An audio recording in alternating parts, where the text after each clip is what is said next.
click the link in the description below to receive our free Building Mental Muscle newsletter, and for a limited time get these 10 classic best-selling Law of Attraction books for free. We hope you enjoy this presentation. If so, please click the like button and click the subscribe button below to receive notification when we release new recordings. Richard Hargraves presents Signs from Above by Neville Goddard. First published 1968. This audio edition recorded 2023.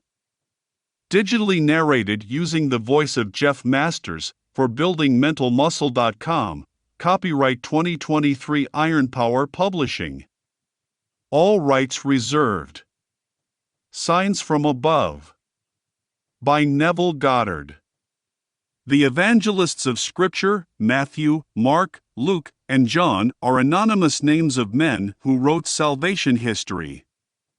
They introduced characters who never walked this earth, but whose names are significant. In the book of John, we find the story of Nicodemus. Now, Nicodemus is not mentioned in any other part of the Bible or in any historical records of the time, so we see Nicodemus was not introduced for some historical purpose. The word means conqueror of the people, all victorious. Nicodemus was a Pharisee, a very learned member of the Sanhedrin, which was the supreme council of Jews in New Testament times, having religious, civil, and criminal jurisdiction. In this case, Nicodemus desires to interpret Scripture and pass judgment on his findings. Tradition has it that Nicodemus was the third richest man of his day, so we see he was not only learned, but very, very rich. Observing all the rules of the rabbinical order, Nicodemus sought Jesus at night, as he did not want to be seen in the company of one who, according to Scripture, had no education by standards known to man. Coming to Jesus by night, and recognizing him as a teacher, Nicodemus said, "Rabbi, we know that you are a teacher who has come from God, for no one can do these signs unless God is with him." Jesus then answered in the form of a dialogue, saying, "Truly, truly I say to you, unless you are born from above you cannot enter the kingdom of God." Nicodemus then said, "How can a man who is old enter his mother's womb for a second time and be born?" To this Jesus replied, "You, a teacher of Israel, and you do not understand? I tell you, unless you are born from above, you cannot enter the kingdom of God. That which is born of the flesh is flesh, and that which is born of the Spirit is spirit, and flesh and blood cannot inherit the kingdom." So, we see that an entirely different birth must take place. That birth comes from above. The word is ano then and means from the beginning, the top. This same word, ano then, is used for the seamless robe John speaks of as having been woven from the top. And when Pilate said, "Do you not know that I have the power to crucify you and the power to set you free?" Jesus replied, "You have no power over me were it not given to you from above." Here the word ano then is translated above. Through the Gospel of John, the word ano then is brought into play, as he distinguishes that which is spirit from that which is flesh. When reading the 3rd chapter of John, start with the 1st verse, and go through to the 21st, jump to the 31st, and continue to the 36th. Then go back to the 22nd, and on to the 30th. Do this and you will find a flow in the dialogue that is completely broken as it is now recorded. It is as though the pages were dislocated before publication. The words belonging to Jesus flow from verse 10 through 21, then continue at verse 31 through 36, as it is now written, "Words have been put into the mouth of John the Baptist that do not belong there." Nicodemus was introduced when the evangelist was seeking a greater understanding of the meaning of Jesus, God's image which must be implanted in the individual. There is an interval between the implanting of God's Word and its eruption.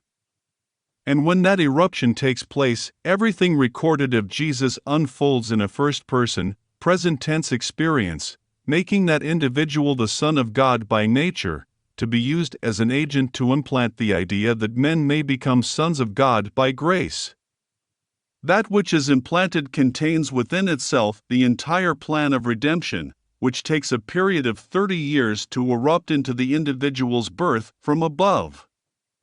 Let us now turn to the book of Luke, where it is recorded that the Holy Spirit will come upon you, and the power of the Most High will overshadow you. Therefore, the child to be born will be called Holy, the Son of God. And Paul tells us that the power of the Most High is Christ Jesus. Anyone who is twice born can be used as an agent for the creative power of the Most High. There may be no awareness of it on the surface level, but a supernatural impregnation must take place, and it takes 30 years for the child, the symbol of spiritual birth, to occur. You entered this world of sin and death for the impregnation and ultimate departure from it. While you are here, you may own all of the treasures, have its people worship and adore you, if that is your desire. But when you leave it, you will simply assume a new body in a terrestrial world like this one, to continue your same journey of slavery. This you will do over and over again, until your supernatural impregnation and your spiritual birth. Then you will depart this world and enter an entirely different one, for after the implantation, a metamorphosis takes place within you. Just like a caterpillar who clings to a leaf and cannot move beyond it, that which comes out of you when you are born from above is greater than the painted butterfly. In that new body, you move into an entirely different world. Now, in the 3rd chapter of John, the words put into the mouth of John the Baptist in the 22nd verse are really a dialogue between Jehovah and Nicodemus, the victorious one. Experiencing that which he could not find in a book, Nicodemus was seeking a fuller understanding of the meaning of the word Jehovah or Jesus, which can only come through revelation. Now, if Nicodemus was a part of secular history, he would be mentioned elsewhere, but the Bible is not written about physical history, but about the supernatural history of salvation. There was no little boy called Jesus who was born of a woman called Mary. As you walk the earth and answer your physical name, you conceive of the Spirit and are supernaturally born. Nicodemus personifies the Catholics, Protestants, and Jews of today, those who keep alive any belief in an outside God. Believing that because of his social, educational, or financial background he should not be seen with certain people, Nicodemus sought one who could remove his blindness, because he was so eager to understand. His statement of, "Rabbi, we perceive that you have been sent from God, for no one can do these signs unless God is with him," is followed by these words which are seemingly not related to any sign: "Unless you are born from above, you cannot enter the kingdom of God."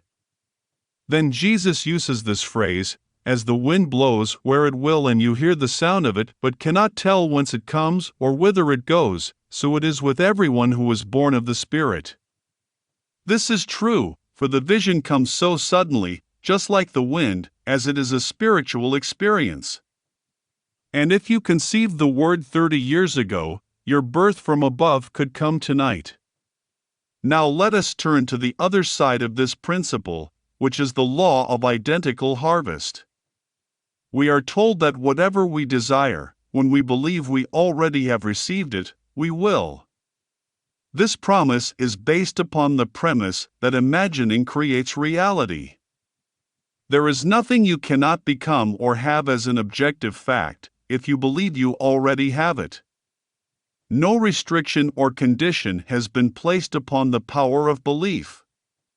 If you will deny the evidence of your senses, suspend your reason, and persuade yourself that you are now the person you want to be, you will become it. Ask yourself how your friends would see you if you now embodied the idea you desire. Your true friends would rejoice, would they not? Then, if this statement in the book of Mark is true, All you have to do is persist in believing your assumption is true, and it will harden into fact. I do not care what the world will tell you, imagination creates its reality. All of these precepts must be accepted literally, for they are literally true. What person truly believes that he was born to be what he is today? He may have been born into a family of great wealth, and being surrounded by it, he takes wealth for granted, but that is an assumption. He may even believe he is entitled to it, but if you checked into his family tree, you would discover that his father or grandfather had a vision which became his reality. And if he who was born into wealth does not know the principle that supports it, he can lose the money and never regain it again. But you who know that everything is based upon an assumption realize that no one can take anything from you that you really want. Take everything I have, but leave me with the knowledge of how I received it in the first place, and I will reproduce it again by the seed of contemplative thought. This is stated so clearly in the 11th chapter of the book of Mark: whatever you desire, believe you have received it and you will. These words are put into the mouth of one called Christ Jesus, who said, I am the truth. If Jesus Christ only speaks the truth, will you believe him? Live by his words. Accept on faith that which you do not understand and apply that which you do. How would you feel if your desire were true? Catch the feeling and sustain it. Persist in your assumption, and in a way that no one knows, it will become true for you. If you were given enough money to take care of all of your expenses this month, but did not know this principle, you would remain in need and have to be given to again. No individual or country is rich enough to give forever. Those who receive must be told how to become a giver. I urge you to assume that you are important, that you are wanted, that you are contributing to the world, for as you do, you move to a higher level of yourself. The politician urges you to vote for him, claiming that if you do, he will take care of you. He knows he is lying, but the average person, conditioned as he is, accepts these words and perpetuates the state. There is no prison strong enough to keep you behind bars when you know this principle. In San Francisco, about 10 years ago, I was teaching an audience of approximately 1,000 when a lady stood up and said, "My brother is in the army." I do not know what he did, but I do know that he has been court-martialed and sentenced to 6 months of hard labor. Neville, if I believe you, can I not set my brother free? I said, yes, but only to the degree that you are self-persuaded that he is free. 1 week later, this same lady stood up and told this story. Believing you last week, when I returned home to my second-floor apartment, I sat in my living room and imagined I heard the doorbell. Then I ran down the stairs, opened the front door and threw my arms around my brother. I rehearsed that scene over and over again until I could hear the doorbell ring, feel the banister in my right hand and my feet moving down the stairs. The doorknob became solidly real in my hand, and I could see, touch, and feel my brother's presence before I stopped imagining.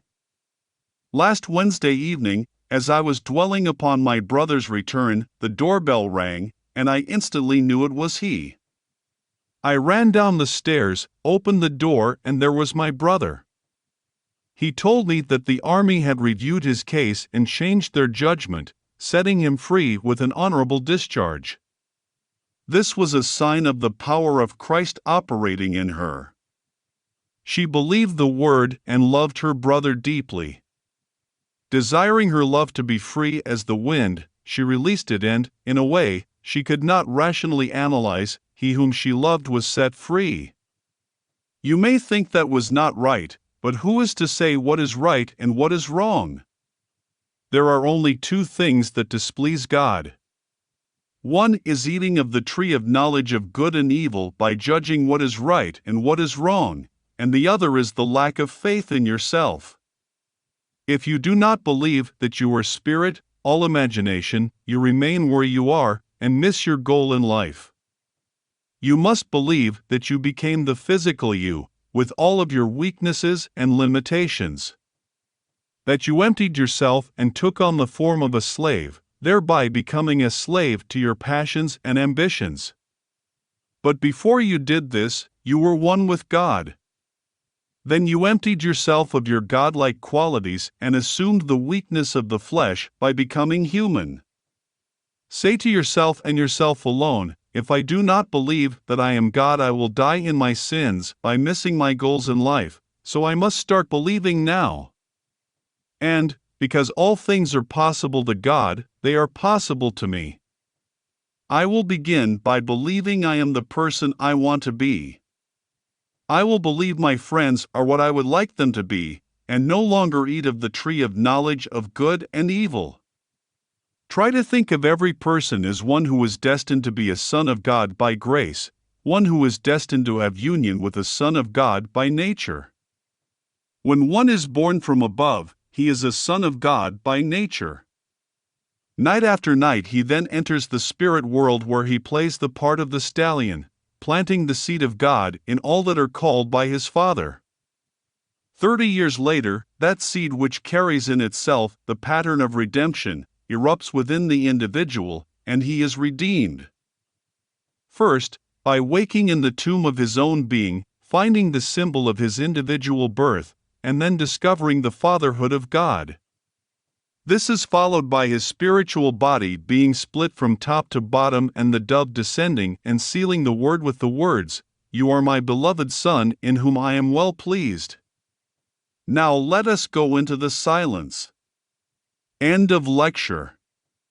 If you enjoyed listening to this recording, please click the like button and click the subscribe button below to receive notification when we release new recordings. Click the link in the description below to receive our free Building Mental Muscle newsletter, and for a limited time get these 10 classic best-selling Law of Attraction books for free.